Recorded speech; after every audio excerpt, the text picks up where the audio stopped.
Sveiki saulainajā Kuldīgā! Šodien mēs, Young Media Sharks, jums parādīsim turistu iespējas par Kuldīgu.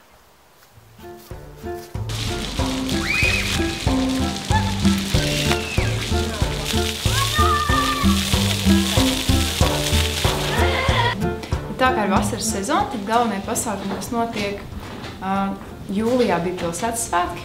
Tas ir noteikti centrālais vasaras sezonas notikums. Pašlaik tieši šodien sāks Live Fest, tas ir mūzikas festivāls, kas ilgs 2 dienas. Pirmais gada notikums lielais ikgadējais ir Lido zīvis. Pavasarī ir tāds tirdziņš, tā kā diezgan plašs ar dažādām aktivitātēm. Maijā ir velodiena, ir dažādas vecuma grupas, kas ierodas. Gan jauni cilvēki, gan studenti, kas vienkārši ceļo ar mugursomām un ar autobusiem. Where are you from? We are from Germany. We live in Holland. We are from Germany. Из Риги.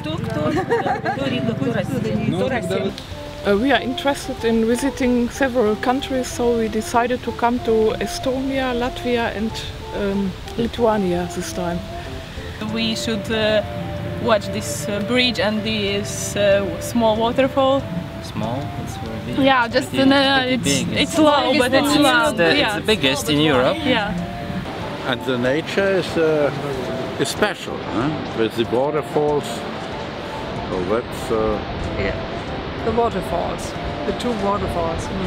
And the old houses, the old wooden houses. Атмосфера уютная, во-первых, хорошая погода, это сразу впечатления другие, и вообще все это... городок. Да, красота, и тишина, и чистота. Thank you for your time. Yes, you're welcome. Okay, thank you. Большое спасибо вам.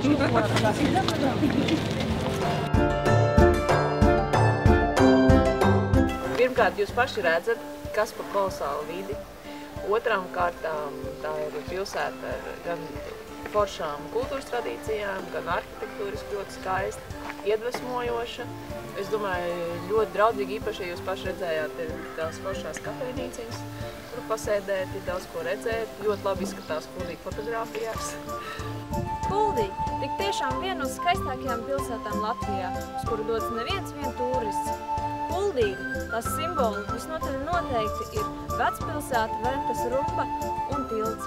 Kuldīga pilnīgi noteikti arī ir pilsēta, kurā sāk jauna ģimenes dzīve. Sižetu veidoja Rūta Bērziņa, Liena Bērziņa, Vadims Juris, kā arī Andrejs Belovs, Young Media Sharks.